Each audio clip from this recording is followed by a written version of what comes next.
absolutely destitute on the road in Omaha, Nebraska, right? Right, absolutely. Third on the bill. All these things combine, you see the different changes in the personalities of like members of AC/DC or members of Metallica over the years, or even Wolfgang. Like, it's pretty interesting seeing him in an interview now, because you can tell he's polished beyond his years.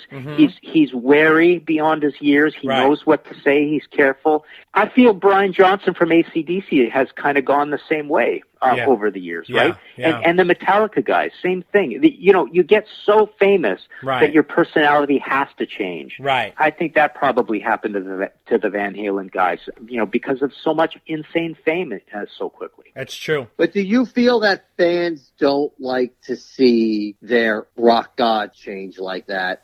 I mean, it seems like there's a lot of pushback to Metallica, especially. Like, they're not allowed to change. They need to be exactly like they were in 1982, and that's it. And that's all, like, long-term fans will accept from them. Well, yeah, I mean, there's two different things with Metallica. I mean, number one, you were probably more so referring to the changes in the music over the years and trying some different things. But as personalities, I mean, I want to stress that they're actually still really nice, down-to-earth guys. It's just that they've matured and they realize that they have to choose their words carefully, because every word is going to be listened to and parsed and probably quoted somewhere. And in many cases, misquoted or quoted out of context, not from spite, just because if they say anything at all interesting, it's definitely going to be quoted all over the place, and it's going to be misconstrued here or there. So I mean, fans don't want their bands to change. Their personalities, in a lot of cases, haven't changed a lot. That's a subtle thing. But you're right. I mean, the fans did not want them to do Load and Reload, and I personally didn't even want them to do the Black Album, right? But the last two albums are pretty awesome, except for, the songs being too long and them cramming too many riffs in. But I tell you, they've proven to me we were all right in thinking they were the greatest riff writers of all time, because there are so many amazing riffs on those last couple of albums. Unfortunately, they just all add up in a huge pile, and it just feels like piles and piles and piles of riffs when every one of your songs is 6, 7, 8, 9 minutes long. Now, how much did you hear of the Wolfgang interviews as of recent? What was your impression of what he said? I thought he was awesome, and I'm looking forward to that album. The amazing thing is that he does everything on this new album coming forward, and he's a virtuoso in his own right. He's a great singer. He's just really taken, you can see why Eddie was so proud of him. He's probably the most talented guy that was ever in Van Halen in a lot of ways, right? Because, to be able to do all the things he does, it's quite incredible. He's his own Devin Townsend, right? Or Snowy Shaw is a name that you probably don't know, but go play the Krampus video. He plays and does everything. It's the most amazing Christmas thing you've ever seen in your life. And he's just a massive genius. This is Snowy Shaw from Sweden, right? Wow. But, there's these guys who are these multi-instrumentalists. Basically Wolfgang's a type of Devin Townsend. Mm-hmm. And it's incredible what he's doing with this new album. And it sounds like, Distance is going to be one of the mellower, more poppier songs on it. Oh, sure. Sounds like the rest of it's going to be, more or less heavier, right? Yeah, it does. Except for Think It Over, I guess he says. But yeah. No, I love the guy. I think he's great. I hope with some distance he goes in. And what I've been saying is I would just love to see him go construct some Van Halen albums with David Lee Roth singing and with Sammy singing. Do you think that we will ever see anything come out of the 5150 vault, or do you think it'll be kind of unusable? Well, okay, there's two separate questions there. I was quite surprised to hear Wolfgang saying, it's going to be a while before I pull anything out of there, and I'll probably find some wonderful, you used the word wonderful, right? That's almost like a diplomatic word or whatever, or a grown-up word to use. But I don't know if he's thinking the way I and many, many Van Halen fans would like to see him use that material. It sounds like really all he's ever considered is, at some point, releasing some of that stuff. Right, but what I mean. I want to see him go in and take as an example the likes of the Thin Lizzy dedication song that they did with Phil. They found an old Phil vocal and built one of the most gorgeous Thin Lizzy songs. Forget the fact that it was a Grand Slam song, but sure. And there were some legalities about that, but basically take that as an example and what you can do with computers these days and repeating riffs and turning things into songs. And while these two guys in their 60s, late 60s and 70s still have their voice, use that voice, get everybody together. I swear to God, I bet he could make 4 Van Halen albums out of that stuff. He probably could, but according to him, he's not going to touch it for 10 years. Yeah, well, there you go. So I guess there's your answer. Yeah. You know. So here's a question, Martin. So now we all know the 5150 vaults are one thing. Then there's the Warner Brother vaults, which is a whole other ball of wax. Do you foresee Warner Brothers releasing stuff from their vaults? Well, they certainly can, I believe. I mean, you know, Van Halen being so secretive and reclusive and all that stuff, I mean, Alex would probably object. But, you know, I mean, we already kind of have heard lots and lots and lots of Van Halen rarities over the years. A lot of stuff has leaked out. I don't really know. I mean, you guys are the smart guys on this band. I mean, what are the holy grails that are left to be heard, do you think? Well, there is stuff there. There was an interview with a man by the name of Brian Kehoe, who was on the Sunset Sound podcast as of recent, who went into the Warner Vaults because he was commissioned to do so. The stuff he worked on was never released, but he said there's easily 4 CDs worth of stuff that we haven't heard. You know, I mean, that's gold to people. There's also, people are wondering, is there any live recordings in there? Is there any video in there? So there seems to be a lot of mystery and uncategorization as to what the hell is in there. But I think the 5150 vaults are one thing. I think that's a whole other mad scientist lab. But what's in the Warner vaults, I think, is a little more doable. Like, for example, there's even stuff that you talk about in your book. For example, where we talk about that lost Gary Cherone album that you have on page, I think it's 173, where you get into some stuff here, and I was going to bring this up. It says here, in 1999, you wrote here, Gary Cherone and Van Halen parted ways after Warner Brothers reportedly twice rejected an album's worth of songs due to lack of obvious hits. The second record with Gary was reportedly going to be called Love Again. Where did you get all that information from? I have no idea. I don't remember these things. That's the thing with these books. I mean, I put this stuff down. You know, if it's not a photo where I have to credit somewhere, you know, all these factoids just get down, and I don't know where I get them, and then I corroborate them somewhere else.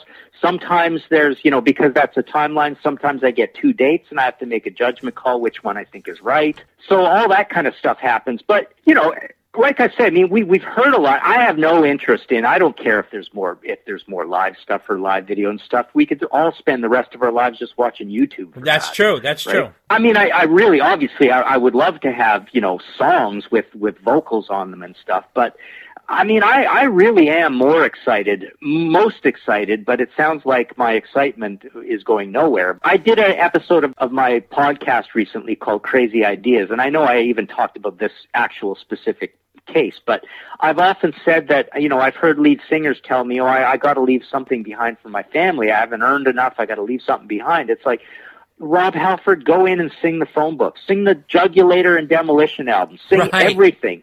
Right. Go switch tapes with Iron Maiden on Number of the Beast, and you sing that whole album and have them sing Screaming for Vengeance. Like, go sing.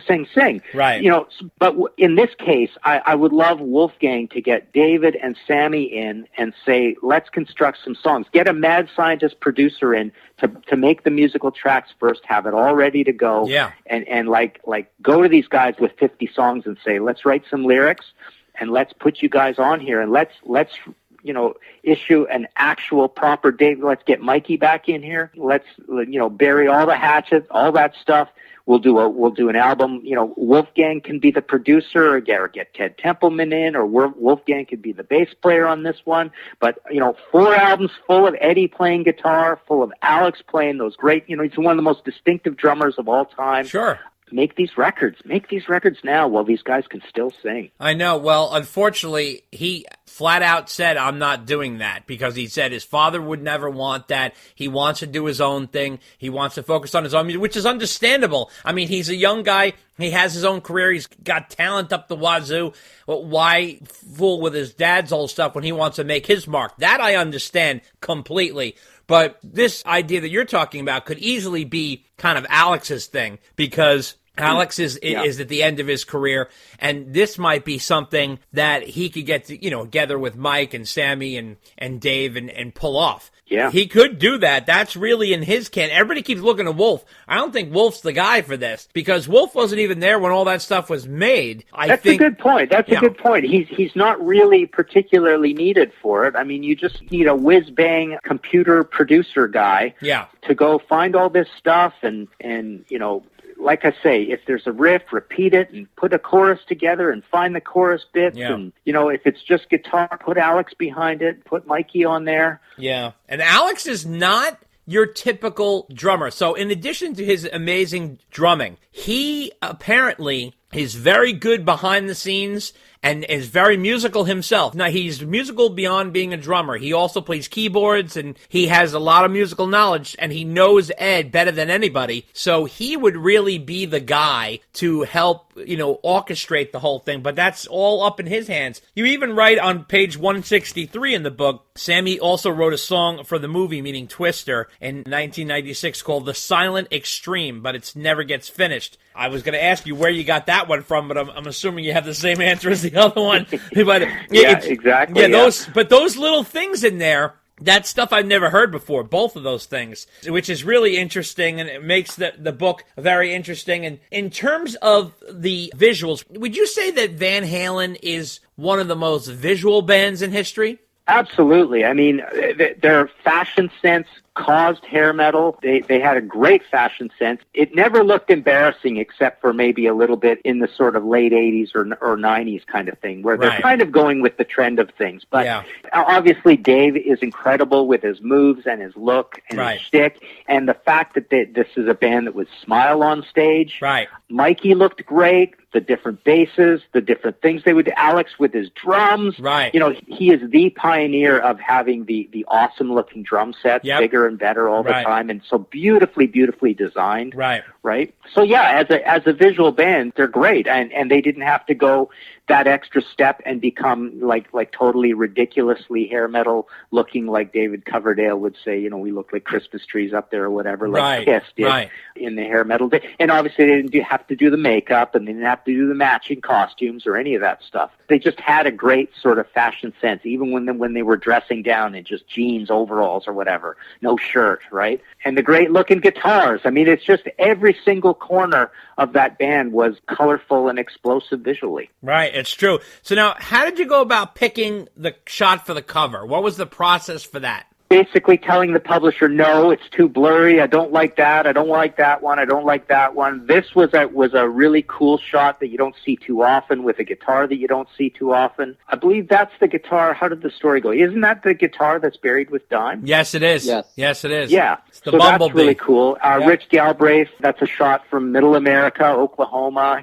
That's, what is it, 78, 79, something like that. It was a cool shot. It's a dark shot. The other way I pick these shots sometimes, too, I'm looking at it now, I envision a color scheme. Like when I see that, I tell the designer, pick up the yellow, off of the guitar and use that for the text. So you get kind of a nice color scheme going. Sure. It's just a cool, simple, understated black and yellow cover. I thought it looked good.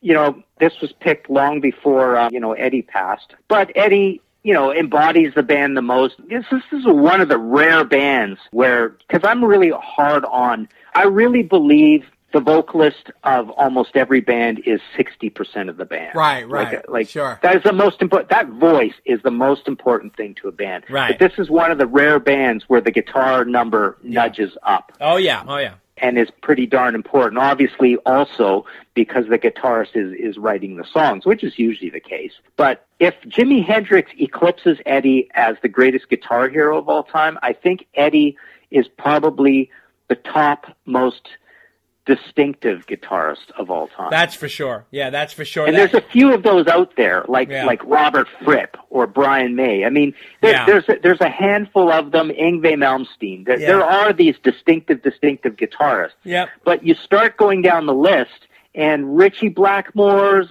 he does a lot of things, but, obviously we know it's Ritchie. And Michael Schenker is a complicated case, a little Euro, Teutonic, a little hair metal. But somebody like Eddie, first of all, he had the Brown sound, and he also had the tapping, and he had, a very fearless solo style. and he made a lot of noise. So there's a whole lot of things in Eddie's toolbox that he did over and over again. And he's also like a handsome guy too. Yep. It makes just so many things about the whole package and the guitars themselves and the massive fame. Obviously, he did a lot more work